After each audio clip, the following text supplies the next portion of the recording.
Alright guys, hi. This is Lisa with Crochet for Love. My Facebook group is Crochet for Love and my name is Lisa.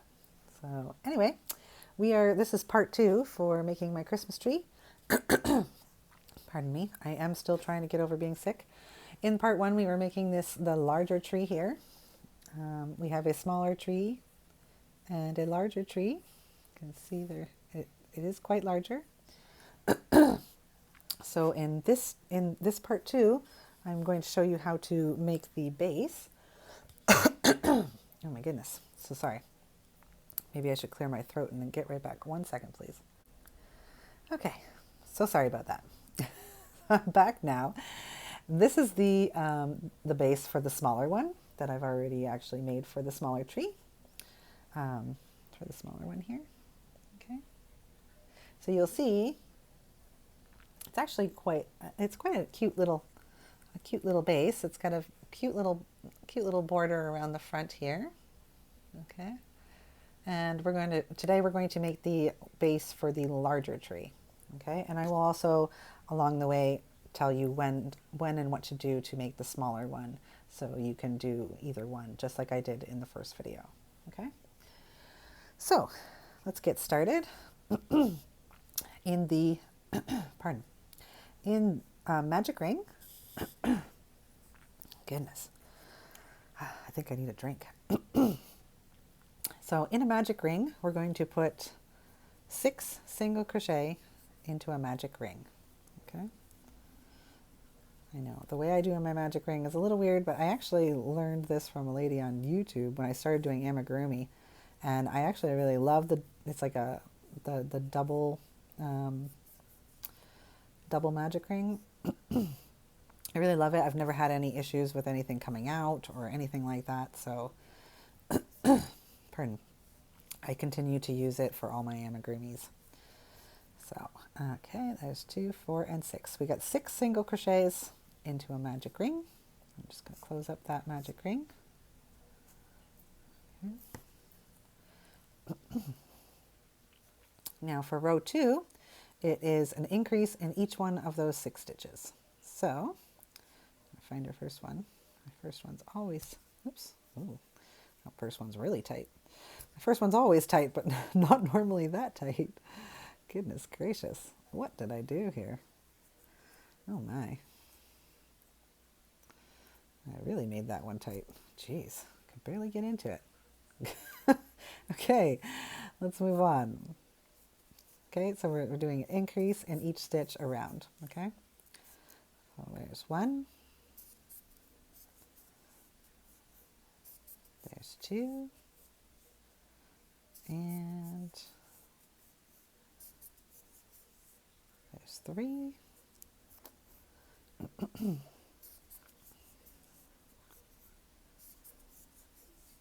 There's 4.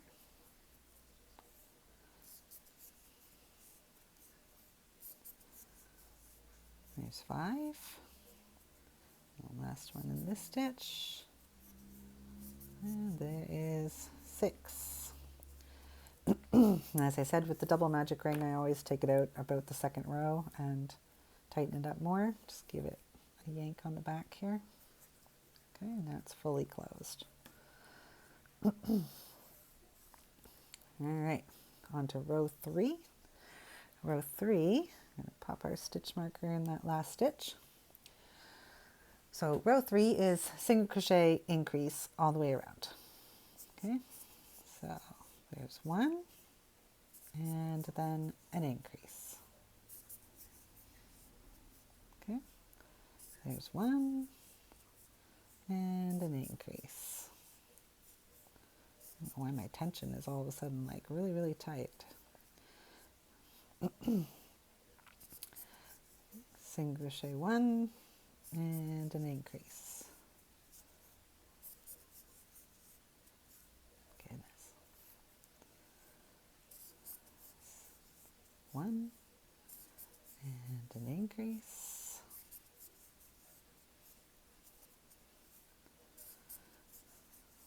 One and an increase. And then the last 2 stitches there. crochet 1 and an increase. All right. Sometimes when I get too tight, that's when it will actually make little holes. And I just go like this and squish it together, and it closes them up just perfectly fine. Works good. All right. Pop your stitch marker in your last stitch of the round there. Pardon. And for round 4, we're going to do single crochet 2, increase. So single crochet 1, 2, and an increase. Okay.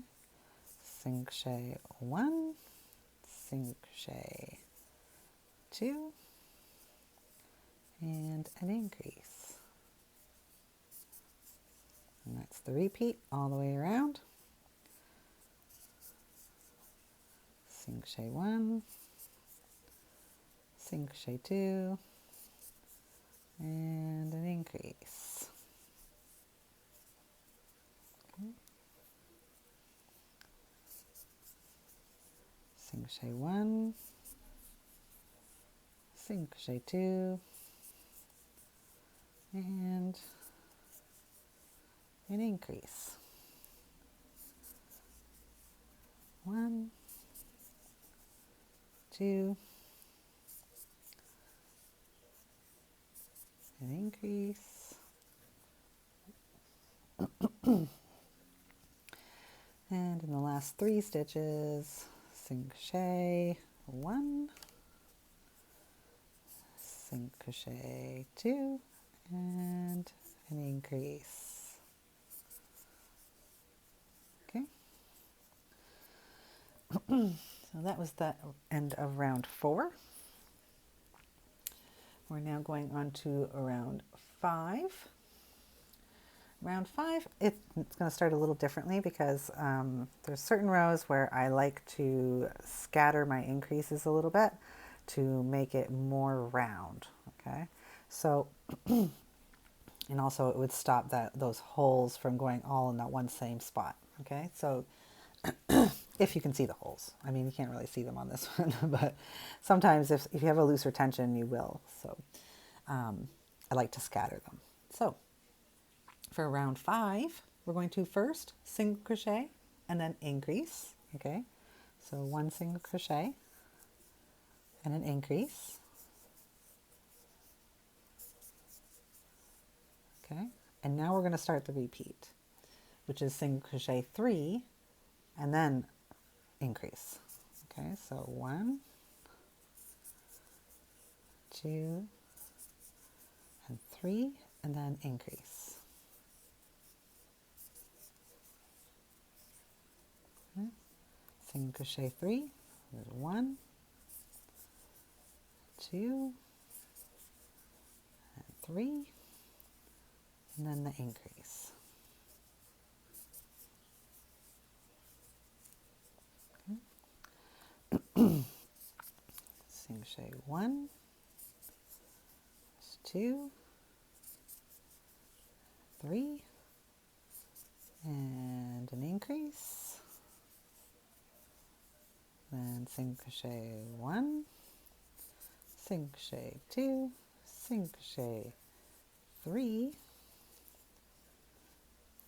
and then an increase. Single crochet 1, single crochet 2, and single crochet 3, then an increase. I'm running out of yarn here. Okay, then your increase, finish that increase. Now, because we started this row differently, and if you can see, it makes it a lot more rounder too, scattering those increases. So when you have 2 stitches left, you'll just single crochet in those last 2 stitches. Okay, so 1 and 2. Okay, and if you see, it got rid of that You know how sometimes when you're doing your increases all in the same motion, it starts to make it kind of have points like a stop sign almost. Scattering the increases gets rid of that and makes it more circular. Okay. So that was the end of row 5. Row 6 is going back to the normal way of doing it. We're going to single crochet 4. Okay, 1, 2, 3, and 4. When you go back to the normal way of doing it too, then it scatters the increase on this round again too. So none of the increases are going into each other. So it does help make the work a little bit, I find, a little bit more nice as well, because when you have a bunch of increases all stacked on top of each other, you notice it a lot more too. So, you know, when they're scattered, you can't really see where those increases are. Okay, so we were just doing, single crochet 4. Okay, 2, 4. We got single crochet 4 and then increase. Okay, and we're going to repeat this around. Single crochet 4. That's 1, 2,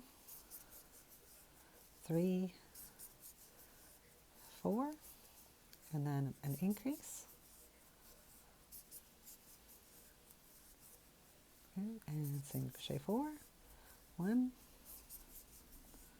2, 3, 4, and an increase. Okay. Single crochet 1, 2, 3, and 4, and then an increase.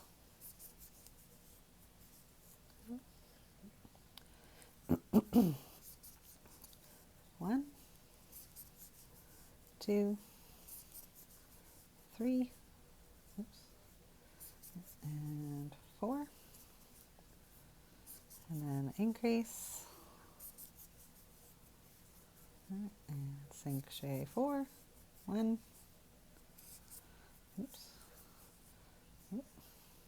2, 3, and 4, and then in the last stitch, the increase. Okay. Now, if you're making the larger tree, in the pattern it says if you're making the larger tree, then from this row, after you completed this row, you will scroll down and continue on using the larger tree base continued section in the pattern. Okay. If you're making a smaller tree, then you will continue on from here with the row 7 as written in the pattern. Okay. But before you do, okay, for the smaller tree, you would stop right here. Get a piece of plastic, okay? This is what another thing that I was talking about at the very beginning. At least I think I mentioned it. Now, if you want your tree to sit a little bit nicer when it's like standing up, you're going to grab a piece of plastic and grab a marker of something or of some sort, and you're going to draw a circle right around this base right now, okay? And you want the circle to kind of sit not right at the edge, okay, but inside a little bit, okay? So you don't want it the exact same size as the outside. You want it just a tad smaller, okay? And you're going to cut that plastic out. And I recommend doing it at this point because this is the size of the bottom of the base for the smaller tree, okay? Now, and then for the smaller tree, from here on, okay, so you would do round 7 here. You would do single crochet 36 in the back loop only for round 7. And then for round 8, 9, and 10, you would do single crochet all the way around for each row, okay? And then there's a round 11, and you will see how to do that when we get to round 11 will be this little border thing at the front here, and you'll see how I do that when I get there for the larger tree base. Okay, so for right now, I'm going to, sorry, I'm just going to scroll down here and get to my larger tree base. And for the larger tree base, again, when you scroll down, you'll see it starts at round 7. Okay. Oops, grab my stitch marker, put it in there. So for round 7, for the larger tree base, we're going to start this row with 2 single crochets. Okay, so single crochet 2, there's 1 and 2, and then an increase. Okay. And then single crochet 5, and then increase. And we're going to repeat that around. Okay, so single crochet 5, increase, single crochet 5, increase. Okay, so 1, 2, 3, oops, 4, 5, and then an increase. Okay. I just found a boo-boo with me writing up that one row, so I'm like, wait a second. Yeah, I'm gonna have to fix up that. Okay, single crochet 5, 1, oops, 2, 3, 4, and 5, and then increase.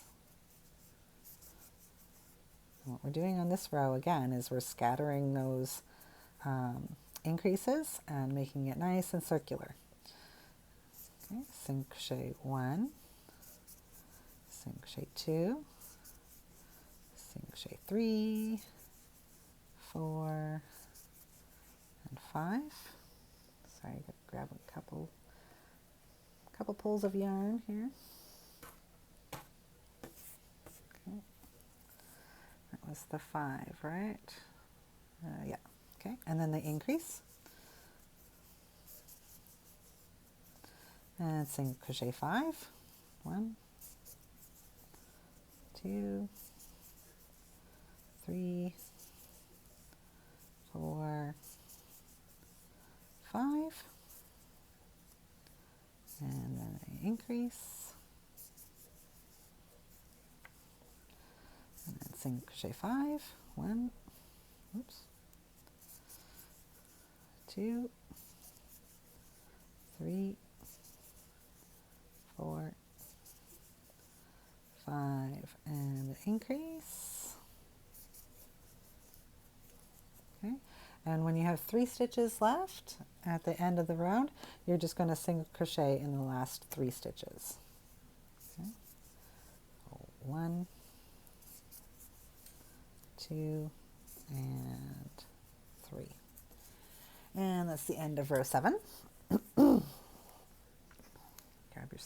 your stitch marker, place it in that last stitch of the round. Sorry, or I should say of the row, because we're not doing rounds, but okay, so now we're going on to, oops, oh gosh, stop that. We're going on to round 8. Round 8 is single crochet 6, increase, repeat that around. Okay, so single crochet 1, 2, 3, 4, 5, and 6. Okay, and then an increase, and you're going to repeat that all the way around. I'm not going to do this one with you on the video because it's starting to get a little bit longer. So I will continue around, and I will meet you back when you get here. So again, it's single crochet 6, increase. I'll see you when I get back here. All right, I just finished the end of row 8, and we're going to go on to row 9. Get my stitch marker in here. Oh, ouch. Okay. So for row 9, we're going to start it a little different. Again, it's to scatter those increases. Okay, so we're going to single crochet 3. 1, 2, 3. Then make an increase. Okay, and then we're going to start the repeat, which is single crochet 7 and then increase. Okay, so 1, 2, 3, 4, 5, 6, and 7, and then an increase. Okay, so you're going to repeat that. So single crochet 7, increase all the way around, and when you've reached the last little bit and you only have 4 stitches left, when you have 4 stitches left, you're going to single crochet in the last 4 stitches. So I'm going to go around and I'm going to meet you over here with the last 4 stitches. Okay, so single crochet 7, increase, and keep going around. All right, guys, I just finished doing my last repeat of the single crochet 7 and then increase. And so now I have 4 stitches left. And again, like I said before, you're just going to single crochet in those last 4 stitches. Okay. 3 and 4. All right. So now that's the end of row 9. And you should have, at the end of row 9, you should have 54 stitches. Okay. So now we're going to move on to going up the sides. Okay, we're going to move on to row 10. This is row 10. And we're going to single crochet 54 in the back loop only and all of the stitches around. Okay, so I'll zoom in for this just in case you don't know how to do the back loop only. We have this is the front loop and this one here is the back loop. So this is the front loop, this is the back loop. Okay, I'm sure you probably already know. If you've already finished the larger tree, I'm sure you already know what the front and the back loop only is. If you're a beginner, I can start doing beginner videos, but for now, anyway, we're going to do 54 stitches all in the back loop. Okay, so back loop only. And for this one, try not to do your stitches any tighter than or any looser than your previous rows. Okay, because it can suck in the sides or push the sides. Oh, sorry about that. I just had to go in and out. I was going to zoom out and I went and pushed the stop button by accident. So I'm back again. So we're doing, so sorry. It's getting late now and I'm getting exhausted. So I just want to finish this base and then tomorrow I'm going to do the assembly video. So again, for this row, we're doing row 10 and we're doing all the single crochets around in the back loop only. Okay, so we're going to just do in the back loop only. And as I was saying before I cut myself off there, you just don't want to do these stitches on this row any looser or any tighter than what you were doing. Try to keep your tension the same because this is going to go up. This row is going to start going up, up the side. And you don't, if it's any looser or any tighter than any other row, what's going to happen, because it can happen when you're doing in the back loop only, the tension can be different. What can happen though is that the base right here on this row can actually come out or it can be pushed in. So you want to try to make sure your tension is pretty consistent with this row, okay? So in the back loop only, all the way around. When I get back here, I will come right back. Oh, I'm so sorry. I totally forgot to mention that before you do that row of back loop only, you should cut out your plastic. So now I've done a little bit of a boo-boo here. I'm going to have to pull out this one row and cut out my plastic, and then I will do my back loop only row again, and I will meet you back again. I am so sorry. And that's just terrible of me. I really am getting tired. So sorry. So get a piece of plastic that I mean, you don't have to take it out. You could just, I probably won't. I will probably, what I will do right now is I will get a piece of plastic and I will let it kind of, see how it's kind of sit curvy? And I will sit it curvy like this, just like how it curves. And I will draw around that. And then I will just make sure that I cut a little, I'll cut on the inside of the line so it will be a little bit smaller, and then I'll test it to make sure that it will fit in there nicely. So you don't have to take out that row. If you just did that row like I did, I'm not taking it out. You don't have to take it out. Put your row going up like this, just like how it will sit when it starts getting bigger, and draw around this side. Just don't use a permanent marker or something because you could get it on the outside, okay? Use a pen or even a pencil, okay? So I'm going to just grab a piece of plastic. I'm going to quickly draw around this, cut it out, and I will meet you right back. All right, guys, I'm going to quickly show you how I fixed this and how I actually used a permanent marker, because sometimes when you're drawing on plastic, the pens don't like to write. So, and I like to use the black permanent marker. So what I did, so I don't get black permanent marker on this, let me zoom out. Oh, that was zoomed out. Okay. So I don't get black permanent marker on the outside, like on the right side. I just flipped it inside out, okay? And I adjusted it to the row like under, like this is the back, that loop that we didn't work in. So you want to just bend it to this row right underneath, okay? So we just stand it up like that, inside out, with the right side facing in, okay? And then put your plastic. I'm actually probably going to have to make this a smidgen smaller because I think I did do it a little bit big. Take your plastic, take your thing, put it on the inside, and then just draw around it. Okay. All right. There we go.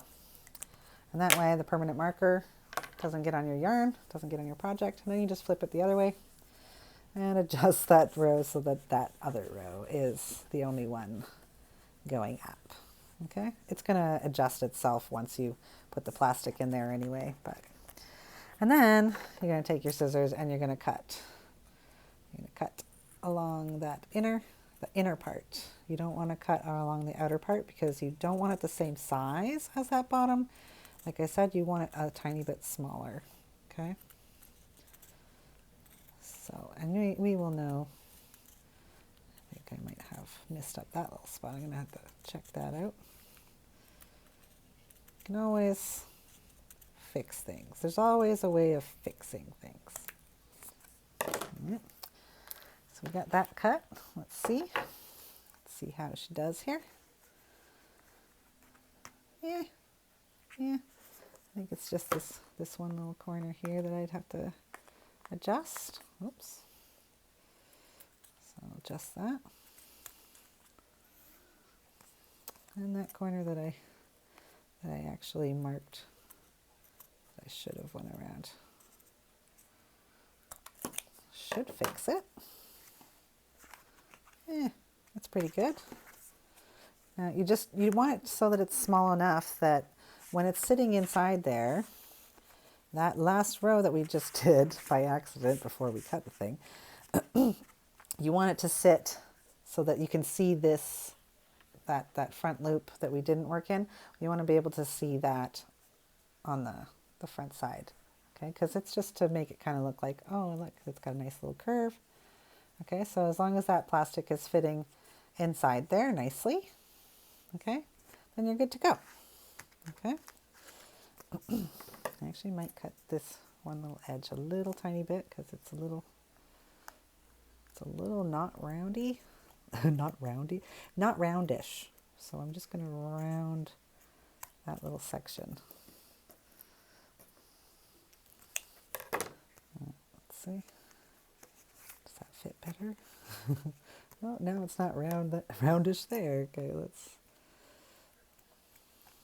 fix that. Now I'm making this video a lot longer than I was wanting to, but that should fix that part. Yeah, there we go. All right, so now we got our plastic. that is fit to go inside. Okay, sorry, I wasn't even on the screen when I was doing that. So sorry. Plastic will fit in there nicely. Okay, now we can move on to the next row. That row that we just finished that was done in the back loop only, that was row 10, and you should have 54 single crochets in the back loop only in all of the stitches around. Okay, sorry, I'm just going to move my scissors out of the way here. No, now I got a little black mark here. That's a bit distracting, isn't it? Anyway, the things that happen when you're recording videos at nighttime. Because yeah, it's just about nighttime now. It's late evening for me, so. And I'm getting tired. So we're going to finish the space and then, yeah, done recording for the night. So we got our stitch marker in our last stitch. Okay, and for the next round, actually for the next, for round 11, 12, and 13. So for the next 3 rounds, you're going to do just single crochet in all the stitches around. And that's single crochet through both loops, just like you would normally. Okay, 1. All right, and you're just going to single crochet around normally, all the way around. Okay, and you're going to do that for round 11 that we're doing right now, round 12, and round 13. So for 3 more rows. Okay, so by the time you're done, you should have that row that's in the back loop only and 3 more. Okay, so, and I'm not going to do that with you. I will do that off screen and then I will come back to you. Okay, so single crochet for in all the stitches, 3 more rounds. Okay, 3. 3 more rounds. All right, guys. So this is going to be the same row for the big tree base and for the small tree base. Okay, so I have just finished for the big tree base. I have just finished the row 11, 12, and 13, which was single crochet in all those stitches. So if you're looking from that, this is those front loops that were unworked. You should have the one that was in the back loop only and 3 more. Okay, so now we're going to move on to this. This is the last row. And this is row 14. And this is the one that's going to give you that cute little border on the along the front. Oh, what I also wanted to say, which I have to write this in the pattern as well. You can see that this right here is where pretty much where that row is right there, like where the end and the start is. Okay, if you want to add 1 more stitch, just add 1 more stitch. Okay, what that does is it will align that back, this one and this one, it will align them together more. Okay, so now after that we're going to move on. Now we're moving on to the last row, which is that little cute little border row. Okay, for this cute little border row, I'm going to zoom in so you can see a little better. Okay, and for this row, you're going to slip stitch in the front loop only. So what I recommend is for this first one, okay, this whole row, try to be very consistent with your tension. Okay, because if you are making tight slip stitches at the back here and then at the front you're doing loose slip stitches, or even if you're, because it's going to be slip stitch chain 1, if you're chain 1s, you know, if they're tight at the back and then loose at the front, you're going to see it in this little border. Okay, so this little border, again, be very consistent with your tension. Okay, so we're going to be working this whole border in the front loop only, because those back loops, we're going to use those back loops to sew the tree body to the base. Okay, so for the border in the front loop only, okay, we're going to do a slip stitch, okay, and then a chain 1. In the next one, in the front loop only, a slip stitch and a chain 1. And that's the same repeat all the way around. Okay, in the front loop only, slip stitch, chain 1. Okay, and you're going to do that all the way around. When I reach the end, I will come back and I will help you with the finishing off. So slip stitch in the front loop only, chain 1 in all the stitches around. All right guys, I'm just reaching the end of doing the cute little border. So I've got just 2 more stitches here.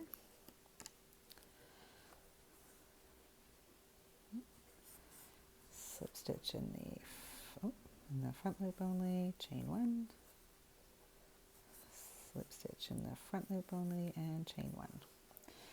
Okay, so now for this, for ending this one, okay, you're not going to want to close up that slip stitch too tightly, okay? So pull your yarn out, but pull it very carefully not to pull this one because you don't want to close up that chain 1, okay? Sorry, I think I said slip stitch, but I meant chain 1. Now you want to just pull it out gently and leave enough yarn just to be able to weave that end in. And I'm going to show you. I'm going to grab my yarn needles here. Oh, where's my Sharpie one? Where is it? There it is.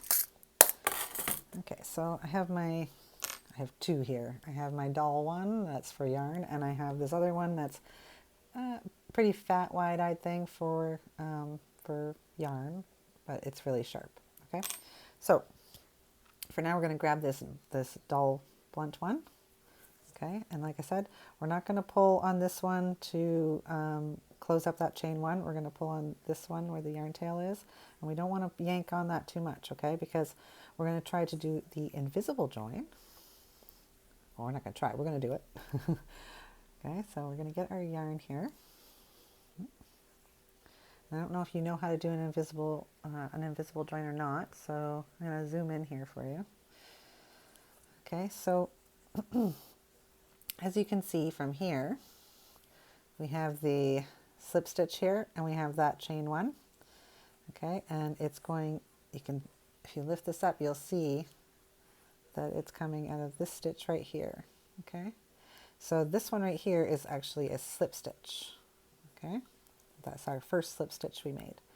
So now we want to go under that slip stitch, okay, just like I did.